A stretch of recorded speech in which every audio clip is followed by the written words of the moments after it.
Hi, everyone. This is Joshua Jahani. Thank you for listening to our podcast, The Technical Founder. This is episode 4 in our 6-episode M&A framework series. I'm here with your host, Ricardo Oberlander, and we're going to talk to you about getting IOIs, or from IOI to LOI, negotiations and relationship building.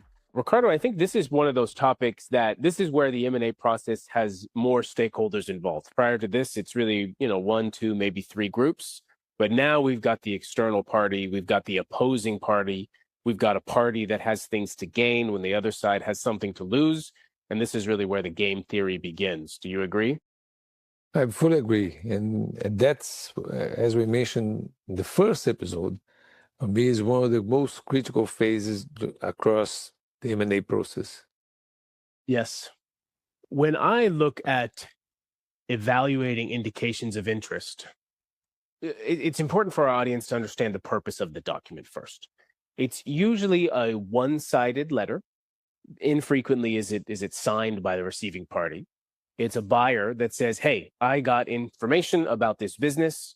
I think the business is worth A to B, and I'm going to finance it through these sources. And here are some of my references, and here's why I'm a great buyer and why you should sell to me, right? It's relatively short, very rarely more than 3 pages, often less than 3, 1 or 2. And it just gives the seller something to react to. And this can be in a sell-side driven process or a buy-side driven process. For corporations to issue a letter like that, it is a big deal. They're not binding. There's very rarely any kind of, contractually binding elements in an IOI. Those usually come in the LOI. But it is hard, right? Because in most cases, you can't just unilaterally draft a letter on company letterhead and just send it to somebody. You've got to have an internal discussion. You've got to have approval.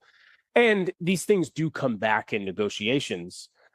And people are going to want to know that, you're on the same page. So if you submit an IOI that has a business valued at 100, and then you come back and try to buy the business at 20, you will get a bad reputation in the market, even though there's no real legal ramification to that. And that would have to be such a drastic change in the purchase price would have to be due to something highly material that's discovered during diligence.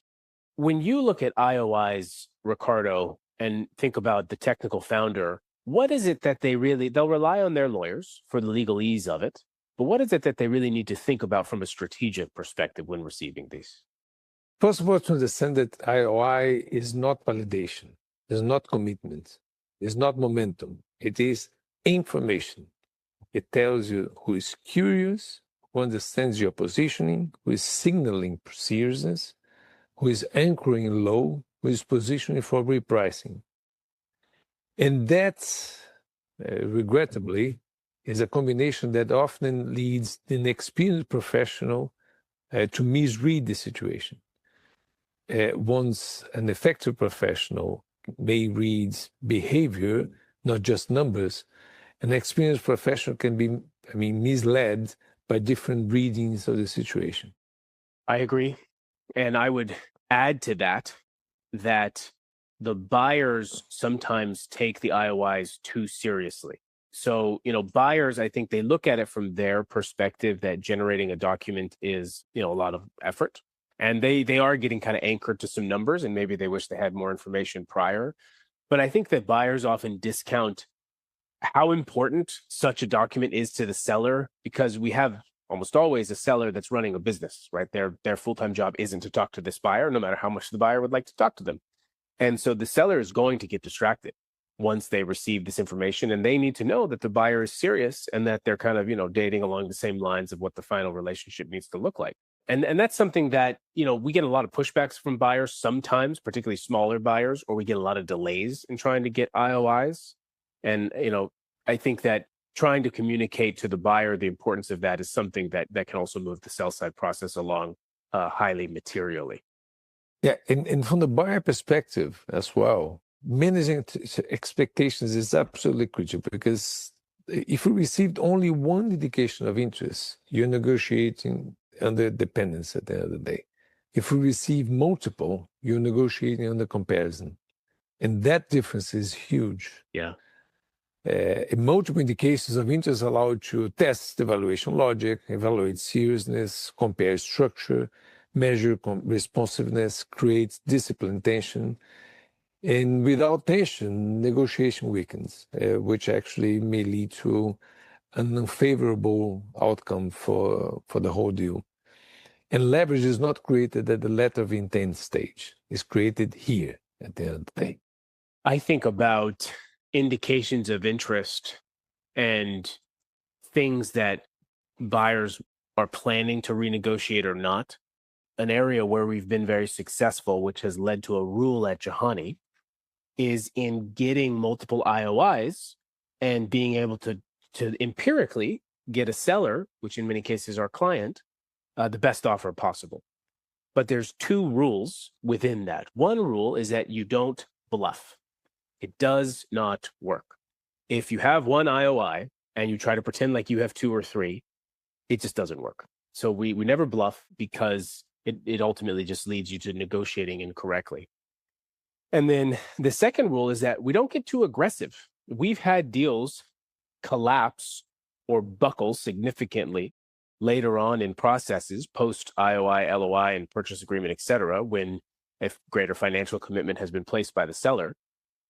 We've had these collapse because we over-negotiated the IOI, and we may have strong-armed a buyer to put forth a purchase price that made our client smile, but ultimately wasn't something that the buyer was going to be able to close at or didn't want to close at, and leads to a massive waste of time. So we're also, we kind of have to play both sides in a transparent way, but we've got to tell the seller, hey, listen, this is an offer.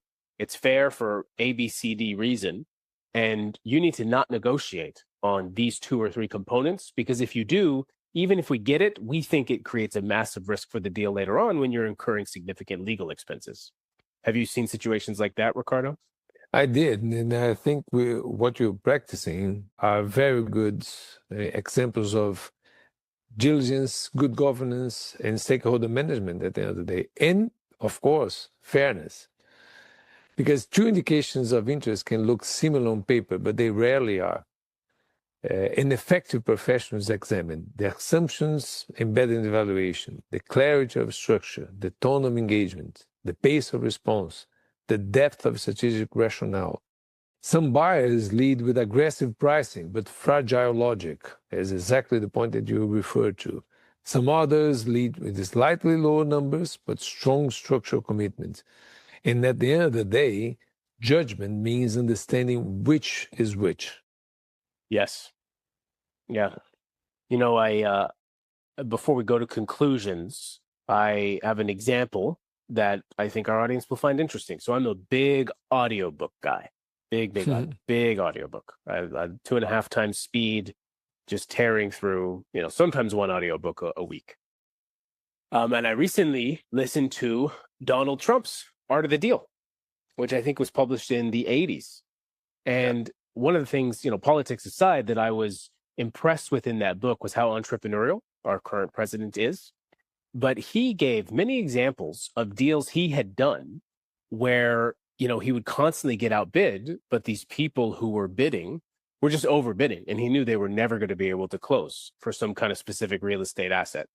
And it was something that he never did. In these examples, he didn't do that. He would just, bid what was fair and what he could close at, and then he would sort of keep it there. And then 2 or 3 years later, the sellers would come back to him. And so, that's a character, an individual that we're all very familiar with. So for takeaways, Ricardo, what are the takeaways that the technical founder should take from this episode? First of all, that indication of interest is a signal, not a success. So you should treat it as information, not validation. Second, optionality is leverage. Commitment without alternatives weakens negotiation, so be aware of that. Thirdly, exclusivity is a strategic decision, not a procedural step. Once granted, power shifts. This is where maturity becomes visible. This is where we want you to get better prepared, more effective, more useful. I also would want technical founders to be aware of that this is kind of the first time, people always talk about the baby, right? The business being their baby and whether or not the baby is cute. So this is the first time that a third party is giving a formal indication of how cute your baby is or is not. And despite the fact that it's non-binding, and despite the fact that this is fairly commonplace in M&A deals, it is a very strong signal about the way they need to think about the likelihood of them getting this particular value. The banker will be able to advise the seller on how serious the profile of the buyer is, how much to trust certain elements of the indication of interest. But the indication of interest itself at a macro level is very important and should be taken very seriously and used to make continued financial decisions, which is what we will get into when we get into the next episode, letters of intent, and talking about entering exclusivity and getting closer to that purchase agreement. I'm your host, Joshua Jahani, here with our co-host, Ricardo Oberlander, and we look forward to seeing you in that episode.